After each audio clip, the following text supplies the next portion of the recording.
reprendra des chambres, je pense. Installez-vous. Amen, amen. Amen, amen. Amen. Amen. Je remercie mon épouse qui a vraiment été inspirée. Et du coup, ça me pose problème. Parce que prêcher la grâce, c'est ce qu'on sait faire au ministère de grâce.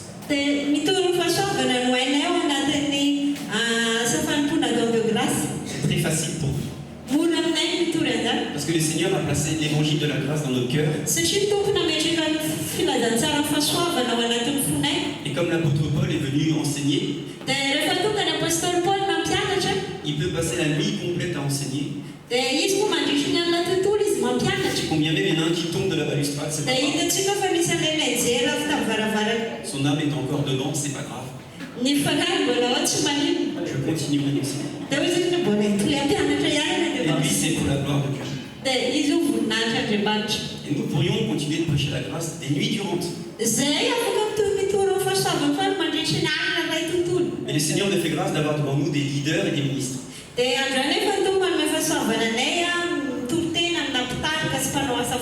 Donc moi je vais vous emmener dans les profondeurs de la parole de Dieu. Parce qu'on a besoin de ces révélations. Amen. Amen. Vous plongez avec moi. Amen. Parce qu'on se rend compte avec maman Charlotte. Le Seigneur nous envoie en Inde. Le Seigneur nous envoie à Madagascar. Et on se rend compte que parfois, il manque d'une relation d'intimité entre le ministre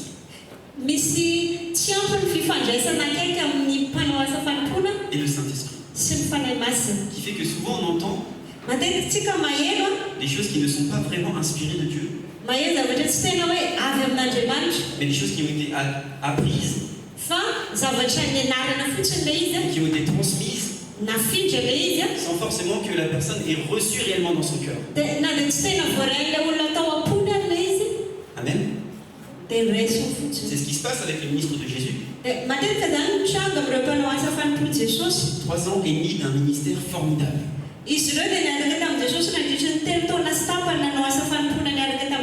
Tu marches avec Dieu fait chair. Tu marches dans la gloire de Dieu du matin au soir.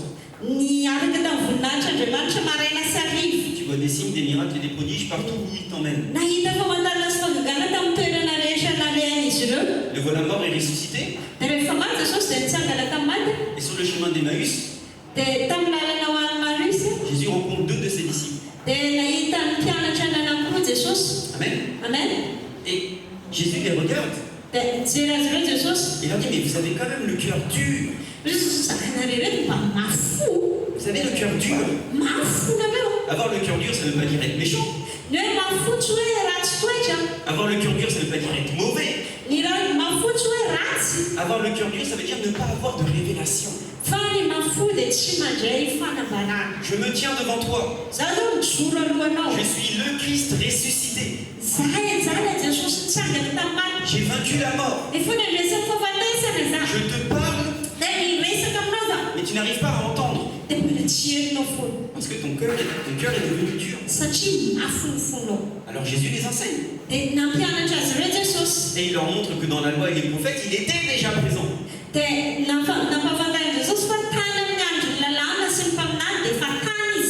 Il prend toute la parole de Dieu. Et il leur dit, j'étais là. Afin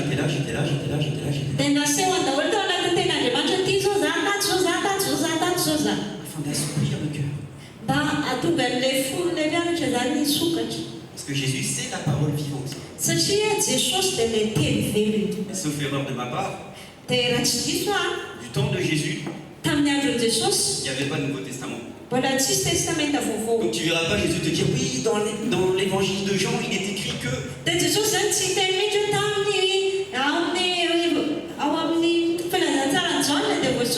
diras pas dans 1 Corinthiens, tu as vu ce que j'ai dit? Non, Jésus, c'est la parole vivante faite chair, ancien testamentaire.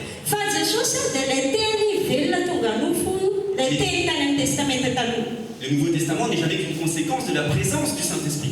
Et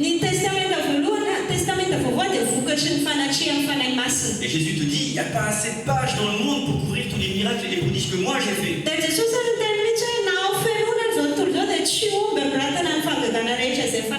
C'est-à-dire que le Nouveau Testament n'est même pas terminé. Paul dira, vous êtes ma continuité. J'écris mon témoignage dans votre cœur. Montre bien que le Nouveau Testament n'est pas terminé. Et comme maman Charlotte a dit, Jésus, ton Père, qui veut pour son enfant le meilleur, dira, tu accompliras des miracles et des prodiges plus grands encore que moi. Comme tout père spirituel pour son enfant spirituel, ou comme tout père charnel pour son enfant dans la chair, tu ne veux pas que ton fils fasse moins bien que toi. Si toi tu as souffert, tu ne veux pas que ton fils passe par la souffrance. Si toi tu as du mal à aligner l'argent, tu dis, bon bah écoute, mon fils il viendra déjà avec un petit peu d'argent. Si toi tu es passé par toutes les étapes, le rôle d'un mentor c'est d'éviter qu'on se prenne toutes les étapes.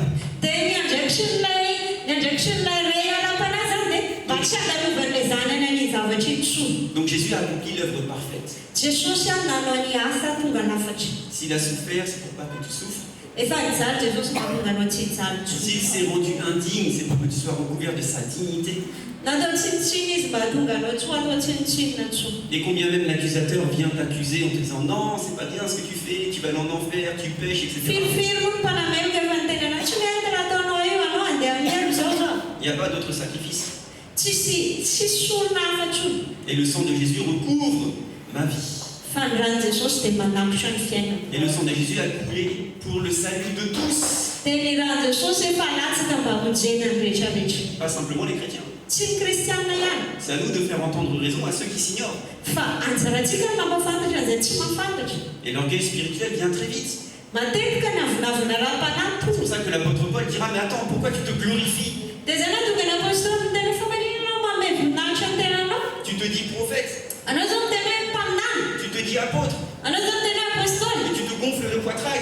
Et tu dis tout ce que tu as reçu. Il n'y a rien qui vient de toi. Tu t'es assis. Tu as reconnu Jésus. Et tu as tout reçu. Par grâce. Il n'y a rien que tu puisses récupérer de force.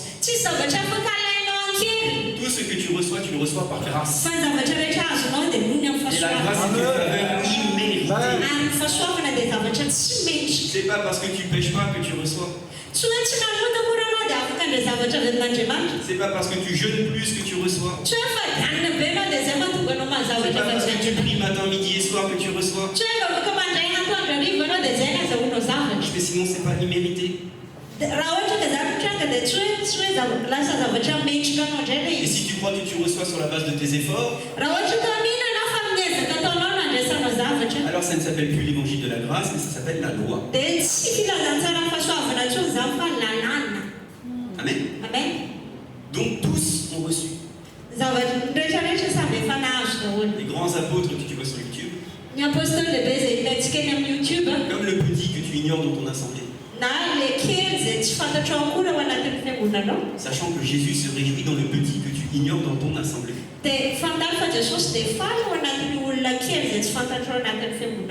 Parce que peut-être que ce petit-là a un cœur plus tendre que toi. Parce que l'orgueil spirituel vient tellement vite. Moi j'ai ressuscité un mort, je n'ai plus rien à apprendre. Mais le petit qui est là, lui, il a tout à apprendre. Son apprentissage se fait par le Saint-Esprit. Dans l'inspiration de la parole de Dieu. Amen. Parce que Dieu a inspiré sa parole.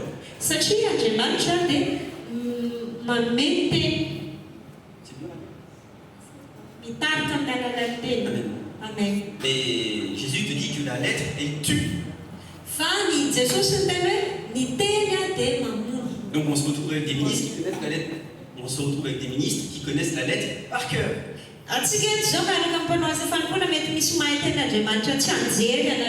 On se retrouve avec des diacres et des anciens qui tiennent l'église qui connaissent la lettre par cœur. Et qui ne comprennent pas la parole de Dieu. Parce que le cœur est dur. Et ils te disent non, il faut se repentir.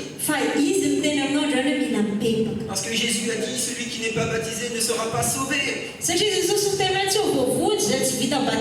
Ce que tu dis, c'est n'importe quoi. Ça génère le conflit. Ça génère la division. Et même si tu enseignes, tu dis ce baptême-là ne correspond pas du tout au baptême par immersion.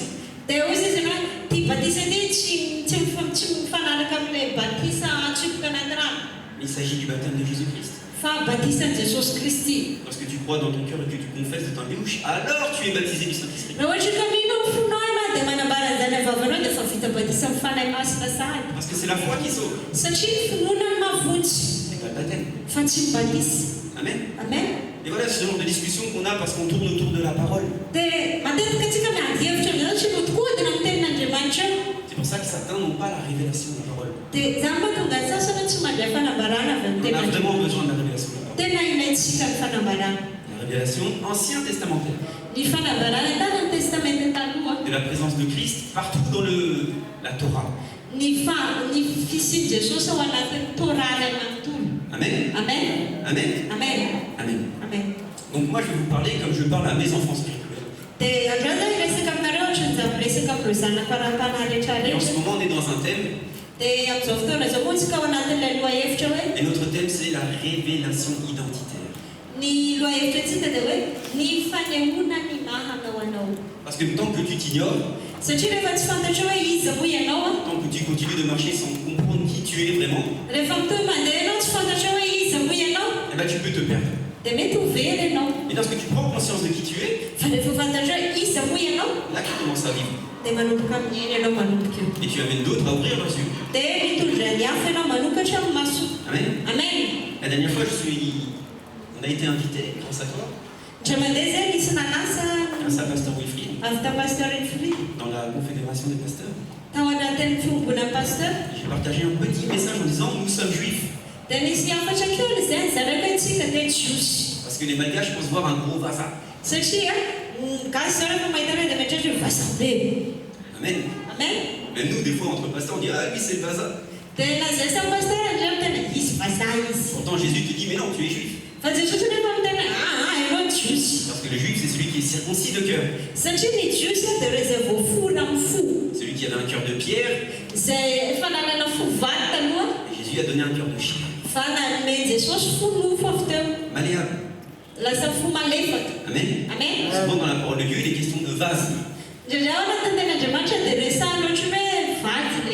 Et lorsque tu es malléable dans les mains de Dieu,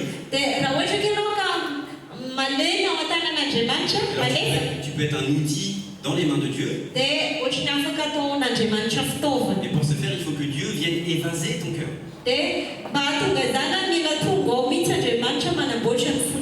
Moi j'enseigne souvent que la différence entre un vase et une brique, c'est que la brique elle est formée de l'extérieur, que le vase est formé de l'intérieur.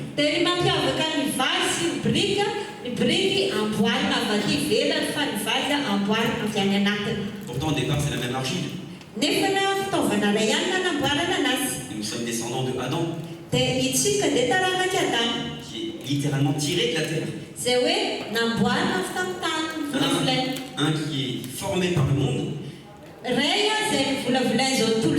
avec l'oppression du monde, pour faire des briques. Et un autre qui est prédestiné à manifester la gloire de Dieu.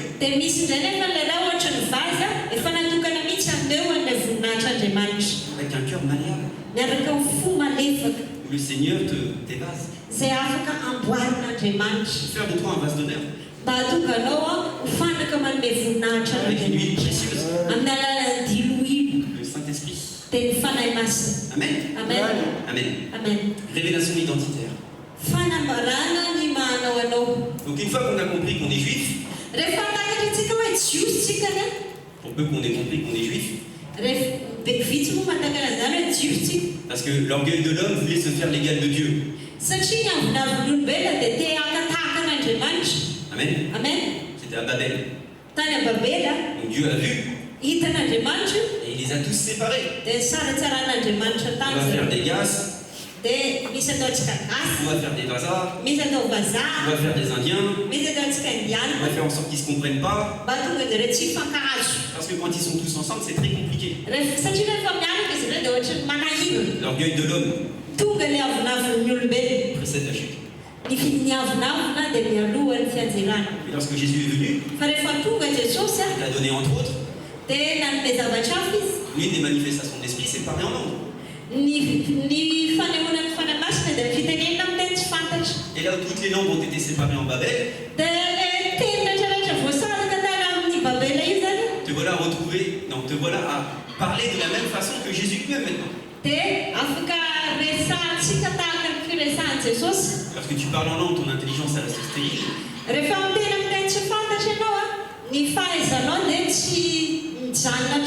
il y a quelque chose qui en toi t'édifie, le Saint-Esprit. Et moi je dis, quand on va en Inde par exemple, c'est facile de reconnaître toutes les religions en Inde. Parce qu'ils sont habillés en fonction de leur religion. Hindou, Bouddha, Krishna, Allah. Mais les chrétiens c'est plus compliqué. Pour reconnaître un véritable chrétien, c'est dans la présence de Dieu. Tu peux toujours t'habiller comme une bonne sœur. Si lorsqu'il y a la présence de Dieu, tu ne ressens rien, tu n'es peut-être pas vraiment chrétien. Amen. Donc quand il y a la présence de Dieu, là tu dis, il y a ma sœur, il y a mon frère, il y a ma sœur, il y a mon frère. Gloire à Dieu, je ne suis pas tout seul. Amen. C'est ce que Paul a fait. Paul, il cherche à prêcher dans une synagogue. Le voilà qui prêche. Tout le monde a le cœur dur. Sauf une. Lydia. Amen. Elle a entendu Dieu. Parce qu'elle connaissait la parole de Dieu. Et elle voyait que Dieu parlait. Mais nous, on se retrouve avec chrétiens. On a reconnu Christ. Et on ne connaît pas la parole de Dieu. On ne connaît pas la parole de Dieu. On a lancé un sondage dans notre propre église. Qui a lu la Torah? Qui a lu la Bible? Et les 2 tiers n'ont pas lu la Bible.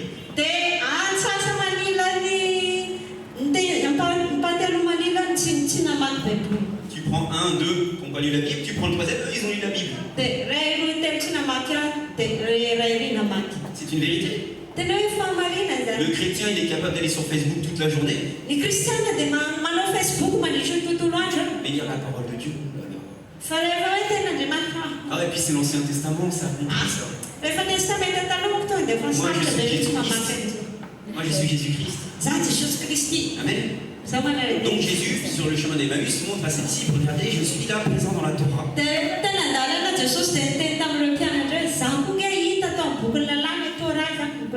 Amen.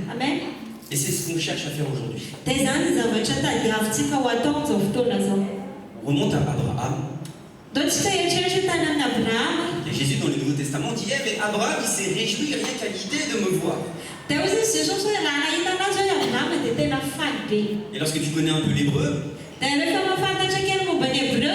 fait de se réjouir, c'est un peu le nom que porte son enfant.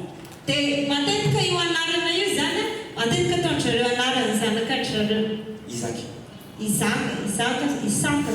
Amen. Donc Jésus lui-même dit, mais il s'est réjoui à l'idée de me voir. Bon, évidemment, nous on est chrétiens, on ne comprend rien. C'est pas trop qui est Abraham, Isaac, Jacob, tout ça. De loin, quoi. Et puis comme les pharisiens de l'époque, ils disent, mais attends, mais t'as même pas 50 ans, tu dis que tu connais notre père Abraham.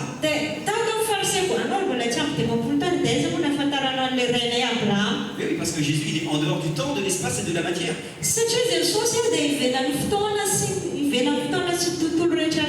Tout a été créé par lui, en lui et pour lui.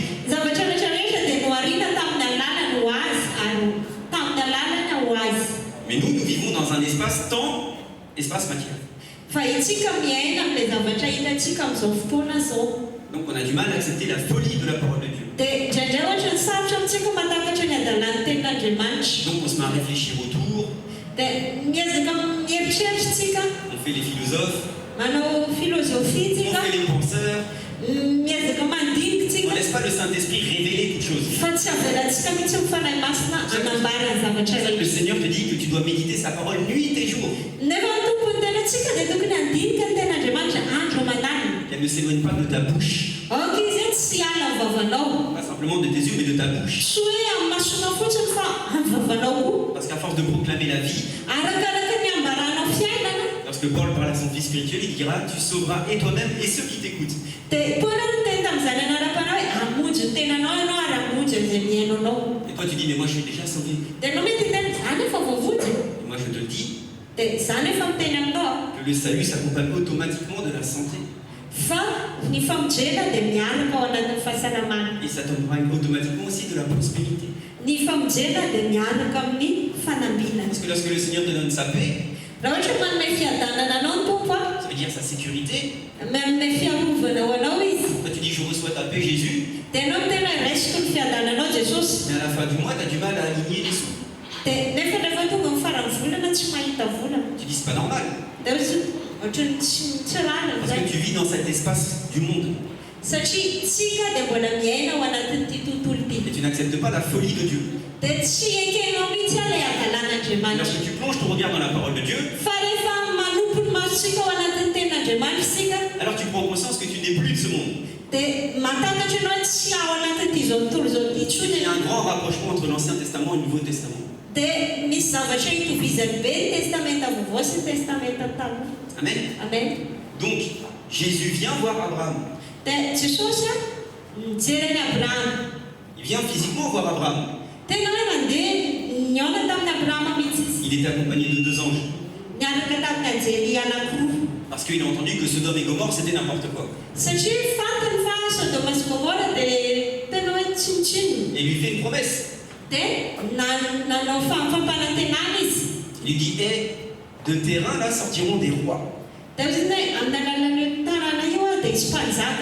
Avant cela, il l'a fait monter. Il dit, Abraham, Abraham, regarde les étoiles.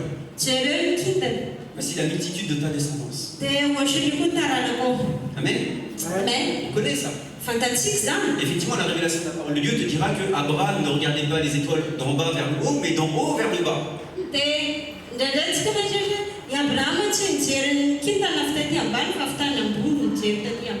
Il lui dit, regarde vers le bas, projette ton regard vers le bas. Parce qu'à ce moment-là, Abraham était sur le ciel.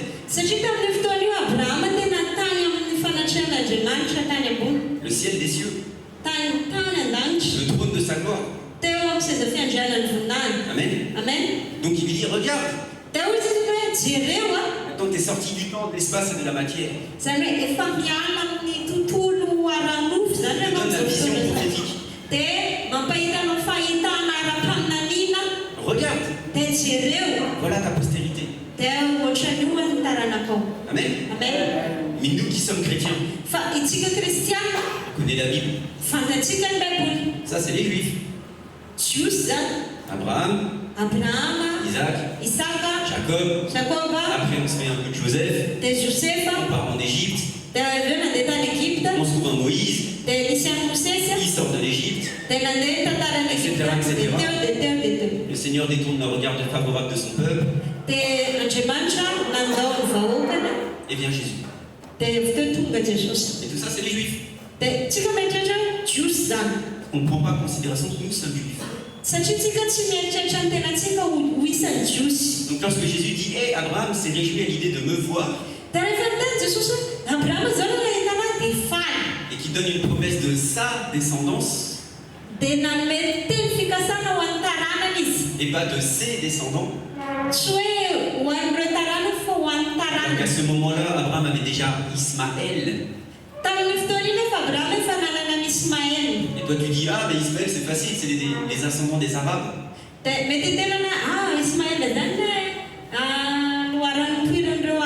Donc tu dis bon Ismaël c'est les musulmans, ensuite Isaac bon ça ce sont les juifs et nous c'est Jésus-Christ.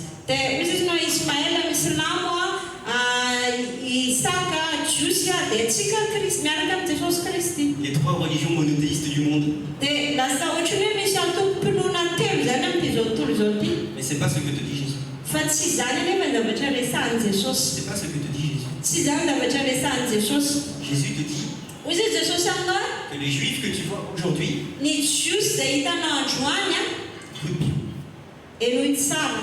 ce sont eux les descendants d'Ismaël.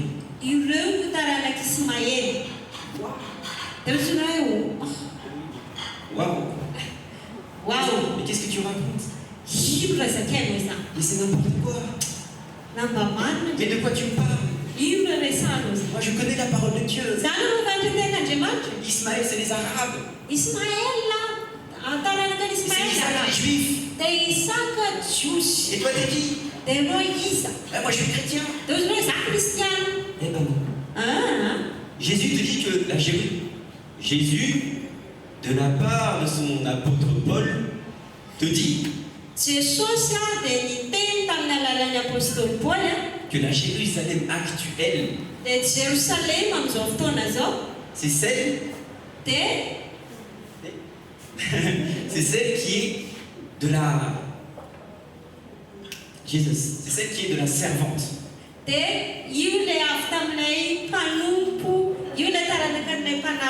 Agar. Amen. Il te dit que la Jérusalem actuelle, ce sont les descendants de la servante.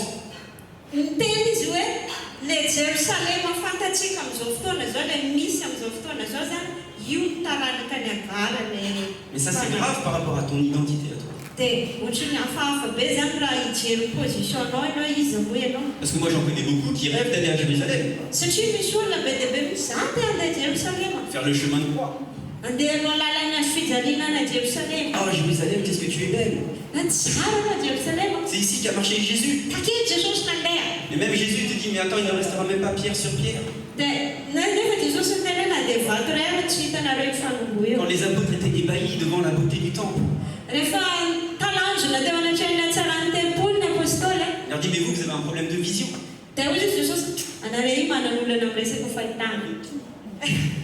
Tu regardes avec tes yeux mais tu ne regardes pas avec ton cœur. Amen. Et nous aussi. Parfois on regarde avec nos yeux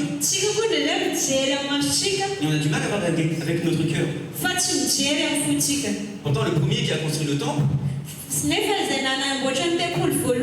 le fils de David, Salomon, l'a fait par l'objet d'une prière. David dit Seigneur, donne-lui un cœur entendant, qui ne marche pas par ce qu'il voit, qui ne marche pas par ce qu'il entend, mais qui produise par ce que son cœur dit. Toi, Saint-Esprit, viens parler à son cœur. Et c'est ce que demande Salomon. Il ne demande pas l'or, il ne demande pas l'argent, il ne demande pas la santé, il demande la sagesse. Il demande le Saint-Esprit. Il reçoit le Saint-Esprit pour régner. Parce qu'il est question de royauté.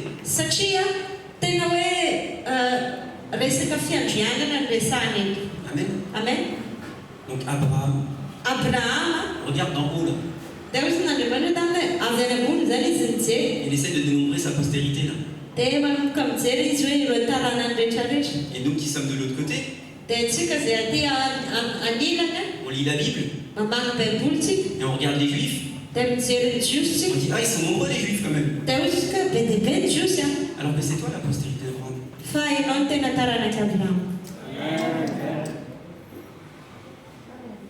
C'est toi la postérité d'Abraham. C'est magnifique. Tu penses être le fils de ton père et de ta mère. Mais ça c'est adamique. Mais lorsque tu as reconnu Jésus, tu es mort. Et né de nouveau. Et là où Jésus parle à Abraham, tu lui dis, il y aura l'enfant de la promesse. Isaac. Celui en quel tu te réjouis. Amen. Et toi, tu entends que la loi et les prophètes, c'était l'ombre des choses à venir.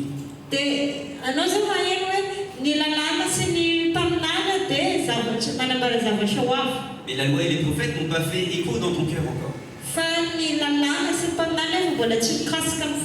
Donc tu sais qu'Abraham est parti essayer de sacrifier son fils.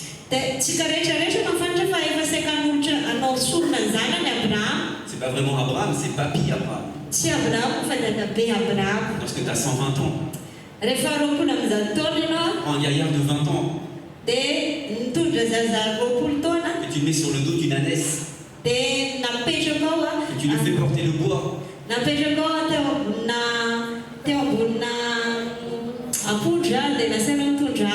Tu la mets sur la montagne.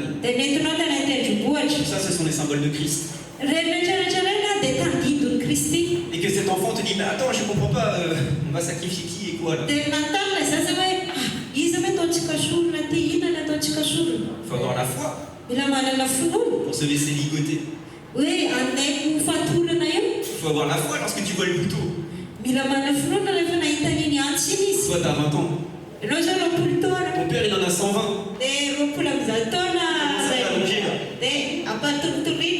Allonge-toi là, mon fils. On va faire un rite paganiste. Je vais faire couler le sang sur l'autel. À un moment donné, tu as un instinct de survie quand même. À moins vraiment que tu aies la foi. Et que tu saches que Dieu est amour. C'était vraiment l'ombre des choses à venir. Parce que la descendance d'Abraham, le fils de la promesse, du père de la foi, l'ombre des choses à venir, s'appelle Jésus. Amen. Il s'appelle Jésus. Amen. Et lorsque tu remets dans le contexte, et que tu lis Galates, et que dans Galates il te dit, mais attends, la Jérusalem, la libre, c'est la Jérusalem céleste, celle dans laquelle tu es né de nouveau. Parce que tu n'es pas descendant de ce monde, mais tu es descendant du royaume des cieux. En fait, tu marches la tête à l'envers. Amen. Et lorsque tu commences à prendre en compte ça sérieusement, que tu te dis, mais en fait, tout l'Ancien Testament est écrit pour moi. Parce qu'en fait, dans tout l'Ancien Testament, il y a toute ma famille à moi. Et que la volonté de Dieu dans l'Ancien Testament, c'est que lui règne au milieu de son peuple.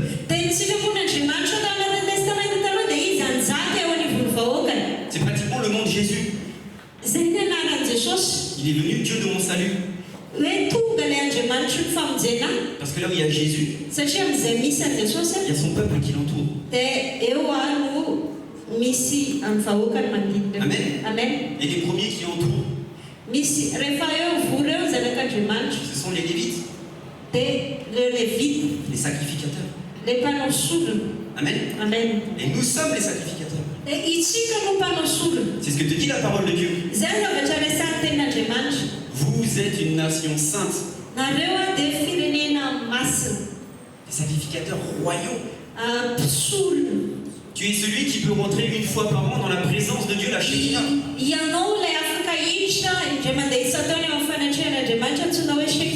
Tu es celui qu'on est obligé d'attacher parce que si une fois par an tu tombes dans le Saint des Saints, comment on va faire pour aller te récupérer? Tu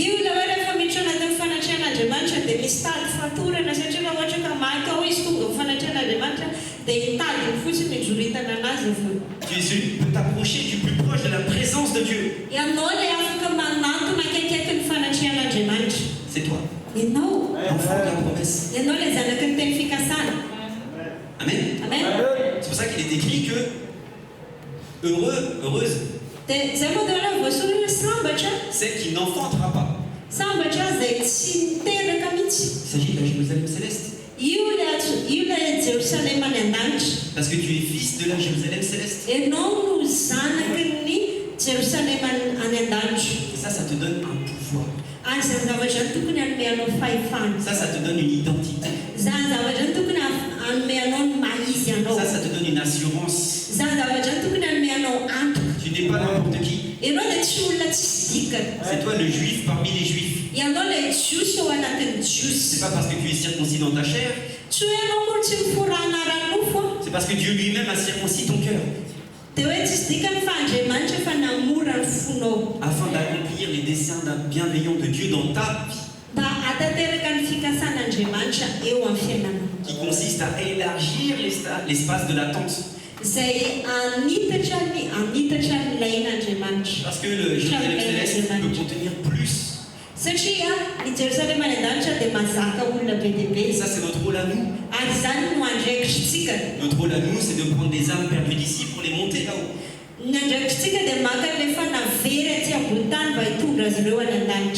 Amen. C'est notre rôle à nous. Nous, on croit qu'on doit être bénis. C'est ce que l'on croit. Si nous arrive un problème, on prie Dieu. Mais Jésus t'a suréquipé afin de manifester la gloire de ton royaume et afin d'écraser le prince de ce monde. Vous comprenez ce que je dis? C'est assez prophétique ce qui se passe ici. Parce que Moïse lui-même prie. Et en fait, il parle à son petit protégé. Il dit, je vais faire une petite liste. Parce que le Seigneur m'a demandé d'inscrire 70 noms.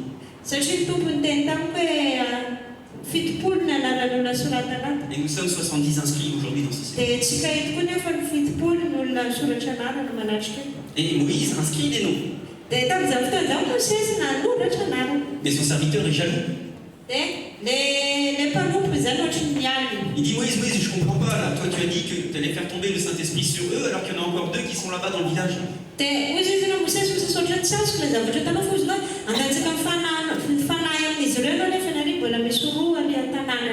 L'ombre des choses à venir.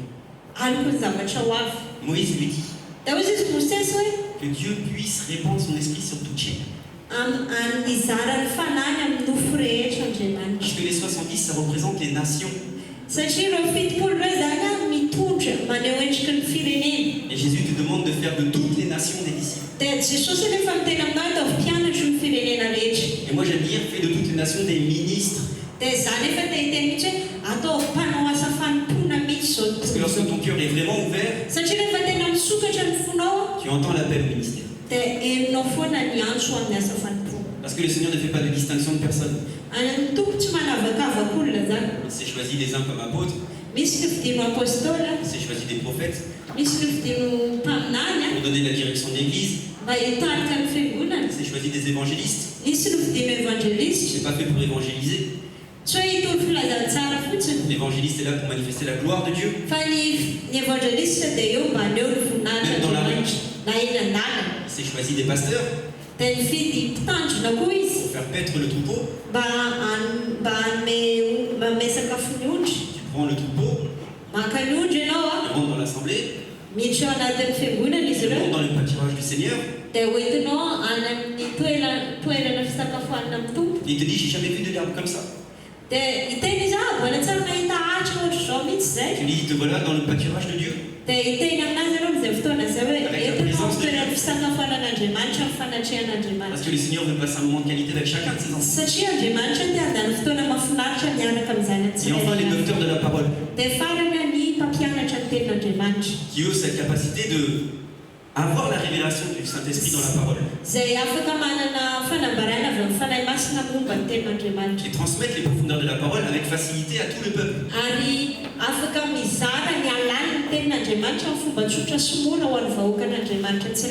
L'objectif de tout ça, c'est d'édifier le peuple. Afin qu'il y ait une unité dans la foi.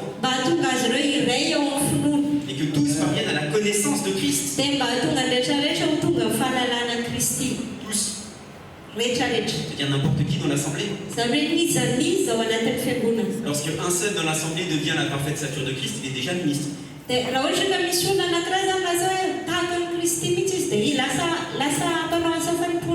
Parce que le Seigneur ne fait pas de distinction de personne. Lorsque ton cœur est entendant, lorsque ton cœur est malléable, lorsque tu te rends compte que ta présence dans ce monde ne consiste pas à regarder ton nombril,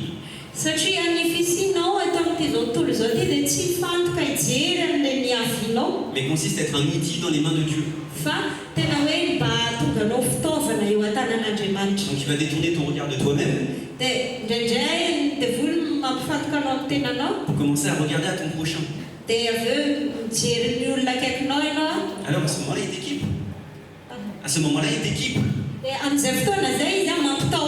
Amen. Et lorsque tu es équipé, alors tu ramènes tous ceux qui s'ignorent à prendre conscience que le sang de Jésus a coulé également dans leur vie.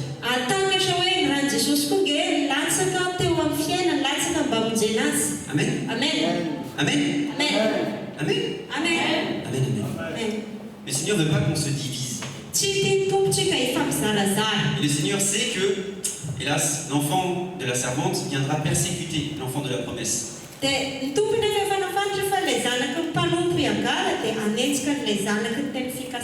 C'est-à-dire que les enfants rebelles de ce monde sont encore trop orgueilleux pour reconnaître Jésus-Christ et croire qu'ils peuvent continuer de marcher sans Dieu. Ils viendront persécuter ceux qui sont les enfants de la promesse. Amen. Mais Dieu t'a donné la capacité de, par amour, les sauver.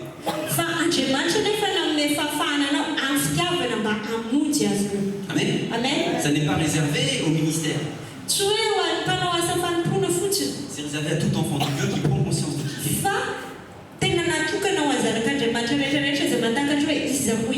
Ça ne marche pas par la condamnation. Ça marche par le fait que Jésus t'a justifié. Parce que tu es la justice de Dieu sur terre. Amen. Il est écrit dans 2 Corinthiens 3:9.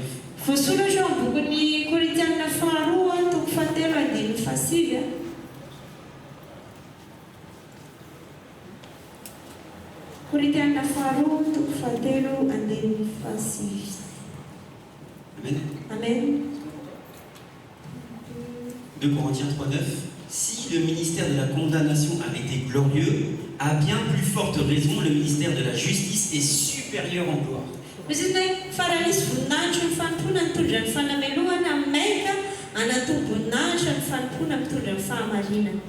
Amen. C'est-à-dire que tu vis dans la gloire de Dieu.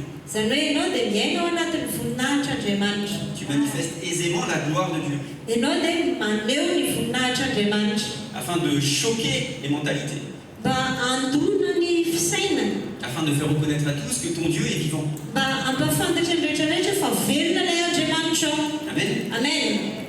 Et le Seigneur te demande à toi d'être l'ambassadeur de son royaume sur terre.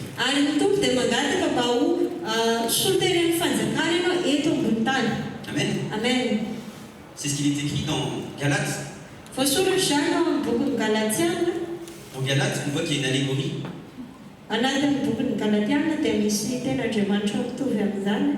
Entre le fils de la promesse et le fils de la femme libre.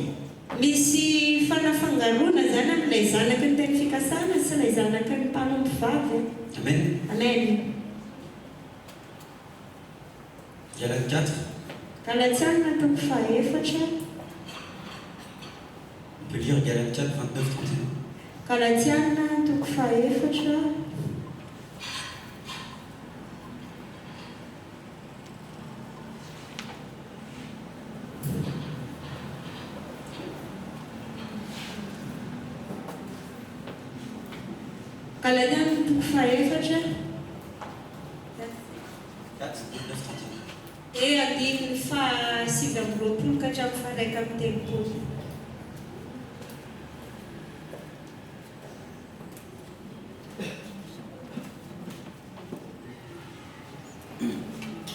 C'est bon?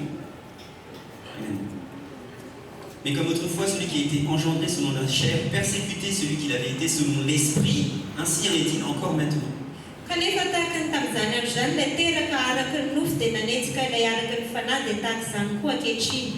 Amen. Amen. Et je lis directement le verset 31. Ainsi, frères, nous ne sommes pas des enfants de l'esclave, mais des enfants de la femme libre.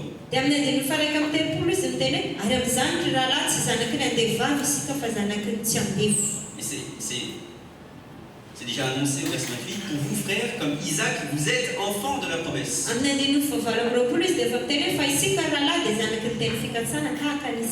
Et là où ça devient vraiment formidable, là où il faut qu'on grandisse, parce que nous ne sommes plus des enfants, parce que certains d'entre nous sont déjà des pères. Et le rôle du père, c'est de faire en sorte que son enfant fasse mieux que lui.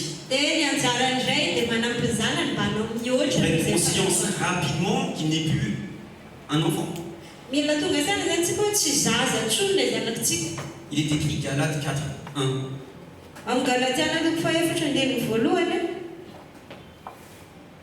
Or, je le dis, Paul, inspiré de Jésus-Christ,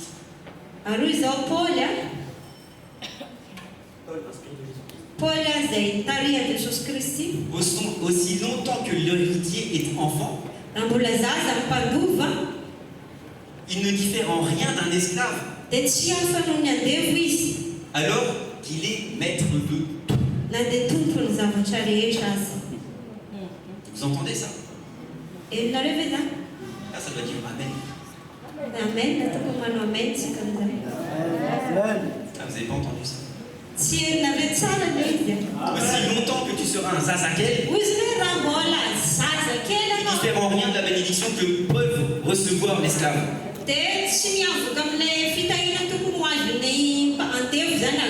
Et tu regarderas, Agar, elle a reçu aussi une bénédiction de la part du Saint-Esprit. Ismaël a été béni. Amen. Mais aussi longtemps que tu restes encore un enfant, il ne diffère en rien de celui qui est celui de la femme esclave. Alors que tu es maître de tout.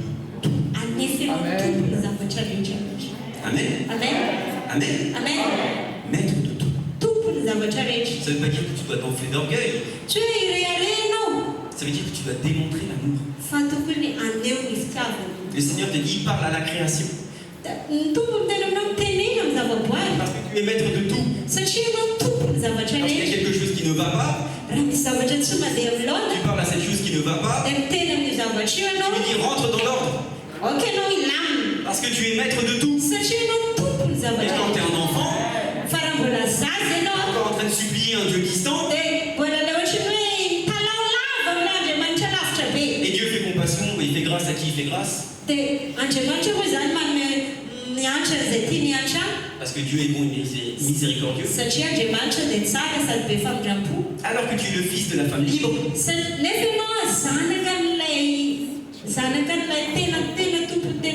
tu es maître de tout, que ton père te dit que tu fais des miracles plus grands que lui, tu n'as pas compris que c'était toi le juif, tu n'as pas compris que ta patrie c'était la Jérusalem céleste, tu n'as pas compris que tu n'étais pas de ce monde, Mais que tu dominais ce monde. Mais comme tu n'as pas compris, ça diffère en rien. Alors que tu es maître de tout, afin de glorifier Jésus dans ta vie. Amen. Amen. C'est ça. C'est là qu'il y aura un réveil. Lorsque le petit qui rentre dans ton église, que tu ne considères pas, et que lui aura une oreille bien entendante, qui croira avec une foi d'enfant. C'est ce que dit Jésus. Laissez venir à moi les petits enfants. Et toi tu dis non, les petits enfants ne doivent même pas prendre la Sainte Seine.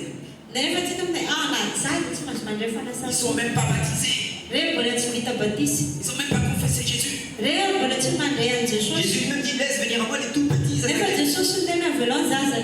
Il est béni. Il impose les mains dessus. Toi, tu dis non, dans mon église on n'a même pas le droit de faire l'imposition des mains. Tu vas à l'encontre de le plan de Dieu pour que tu comprennes que tu es maître de tout.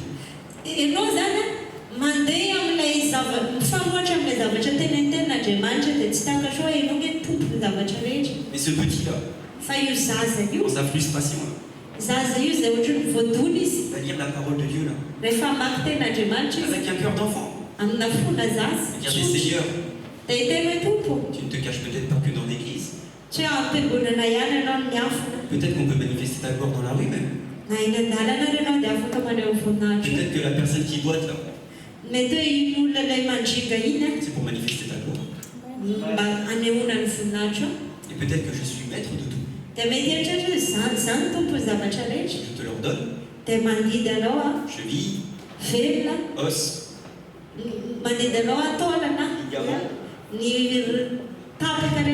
tendons, muscles.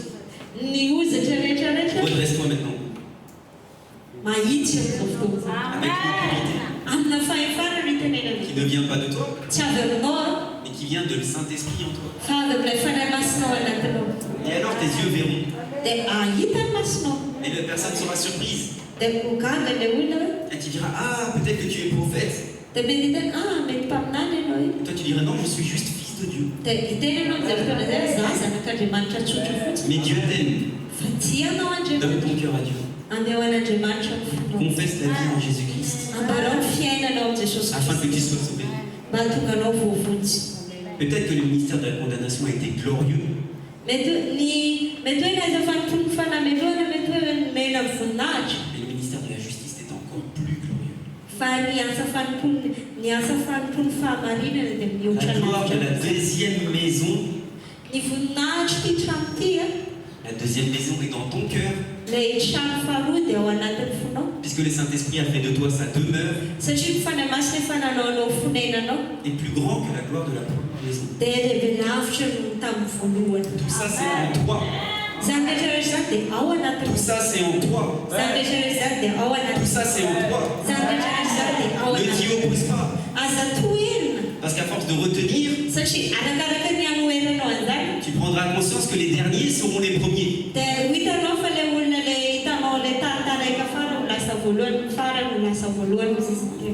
Amen. Amen. Amen. Qui a compris qu'il était juif? Et tu peux dire moi je suis juif. Qui croit encore qu'il est malgache? Ah, vous êtes bien éduqués. Qui prend conscience qu'il n'est pas de ce monde? Pas dans sa tête, hein, dans son cœur. Qui prend conscience qu'il doit manifester la gloire de Dieu? Qui prend conscience que la maladie, elle est fait pour manifester la gloire de Dieu?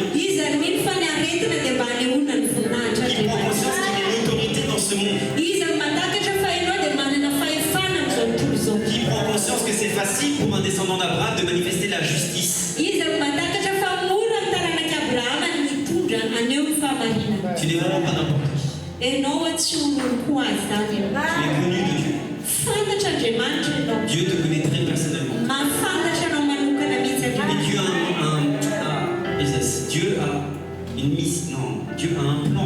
particulier pour toi. Et ce plan passe par la multiplication. Ce plan passe par l'expansion. Et même si ton église est grande déjà aujourd'hui, sache que ce n'est pas assez grand pour Dieu. Même si tu crois être le père d'une multitude déjà aujourd'hui, sache que ce n'est pas assez grand pour Dieu. Si tu crois déjà être quelqu'un aujourd'hui, sache que le Seigneur t'attend encore plus haut. Tout ça passe par une relation avec la parole. Laisse le Seigneur te révéler ton identité. Ne prêche pas juste la parole. Prêche la révélation de la parole. Prêche les profondeurs de la parole. Amène le peuple à avoir faim et soif de la profondeur de la parole. Parce qu'il n'y a pas de mystères qui ne doivent pas être dévoilés. Et lorsque tu dévoiles le mystère, tu n'es plus Azakel. Tu n'es plus un adolescent. Et tu deviens un père. Et lorsque Jésus viendra, il ne viendra pas pour les Azakel. Jésus ne veut pas d'une adolescente. Jésus veut une épouse. Sans tache, sans ride, bien remplie du Saint-Esprit. Merveilleuse, puissante, qui manifeste la gloire de son Dieu. Ça ne doit pas quitter nos églises. Ça doit se manifester dans nos églises. Et tous ceux qui rentrent dans notre église doivent partir remplis du Saint-Esprit. Afin que lorsqu'un flambeau rapproche d'un autre flambeau, ça fasse un grand feu ardent. Amen. Je pense vraiment à ce petit-là. Il a des oreilles pour entendre. Il va recevoir ce feu sans se poser de questions. Et qui va réveiller son quartier. Parce que Jésus te dit que tout est possible à celui qui croit. Il n'a pas dit la moitié des choses sont possibles. Il a dit ouais ok c'est possible sauf peut-être la maladie. Jésus veut t'emmener dans son chemin vertueux. Jésus veut de toi un témoin. Et être témoin de Christ ne consiste pas à parler. Être témoin de Christ consiste à manifester la gloire de Dieu.